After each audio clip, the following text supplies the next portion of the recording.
দাঁড়িয়েছিলাম, কিন্তু আমি বুঝতে পারিনি ওইটা মৃত্যুর হাত।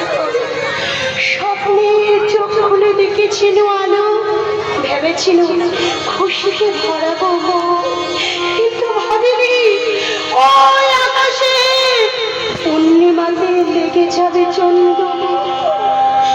একটুকুনি সুখের আশা আমি বারবার ছুটে গেছি সুখে।